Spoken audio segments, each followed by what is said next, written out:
get the obvious thing out of the way. Was this episode nearly as painful as it was last week? No, but it was still painfully boring because nothing happens, right? It's like, I get it. They wanted to take an episode away to have the characters recover and, get through the traumatic experience of their friend dying and blah blah blah blah blah and all that. But it's like, if you're gonna title the episode for Kagura, you gotta do something with that. I feel like the title of the episode doesn't really do anything because they mention Kagura a couple of times, but mostly about how fucking sad they are that he's dead, right? And it makes sense because it's like, he just died in the last episode, and that wasn't that long ago. I don't think it's even really been a day since Kagura was killed by Funamushi, but that's pretty much it. That's kind of all the episode focuses on.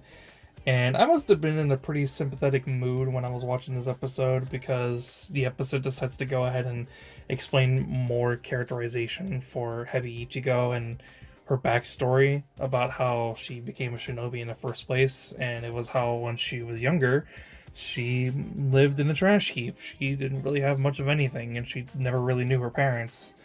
And she decides to be sympathetic to two kids because the whole village decides that they don't want to eat because they don't have much food, so they're saving it for the shinobi who are actually able to do stuff.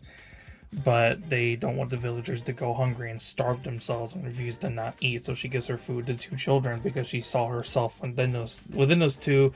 And then she explains her whole backstory to Metal and how, like I said, she lived in the trash heap, she didn't know her parents, and her life was a shithole. But then she kills this rogue ninja who, was trying to kill her. And so they decided to go ahead and take her in, and then she realizes, oh, maybe the only thing I'm good at is actually killing people. But then Metal was like, no, you're actually the one person that I know who's actually good at sewing, which, makes sense considering that she's very partial to using the sewing needle.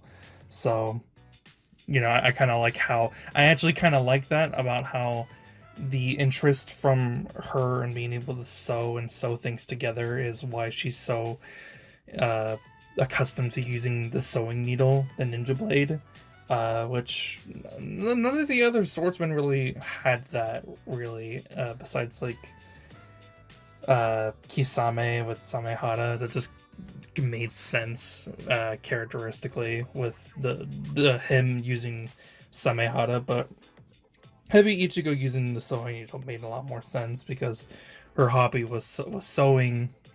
So of course she's going to use the sewing needle. That's besides the point. It doesn't really matter because later on in the episode, we go back to setting up more action in the near future because Denki and Iwabe go and look for food.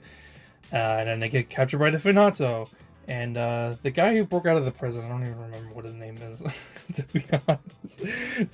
Arayumi, I think that's what his name is. He decides to go ahead and take up the leadership role because his son was doing a terrible fucking job.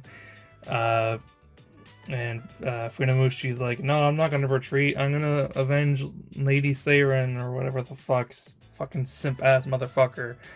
And then, there's going to be a fight in the next episode. Honestly, like I said, it was kind of just painfully boring, painfully average. Not a whole lot really happens. It was just kind of like whatever. As you can tell, I kind of just don't really give that much of a shit about this episode. It was fine, right? I like how the characters are reacting and trying to get through the grief of losing a friend. But that was about it. That's about as much as I liked about the episode. Like I said, I think I was in a sympathetic mood because when Hebi Ichigo was explaining her backstory, I actually felt really bad for her character because of the development she's been having this entire arc. She's kind of been improving and not being a piece of shit. She's actually been kind of being a decent person.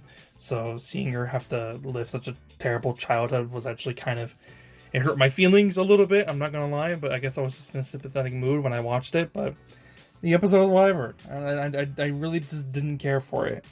And this whole arc, I just haven't really been caring about it. And Kagura dying, that's like the thing that I cared about the most. And it's because I didn't think it didn't make any sense at all. That's basically it. That's all I have to say about the episode. It was fine.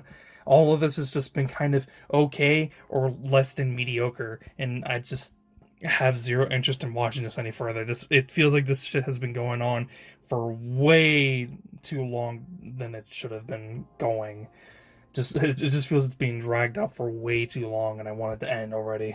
So that's it. That's the episode. I kind of hated it. I'll see you guys next one. I'm out. Peace.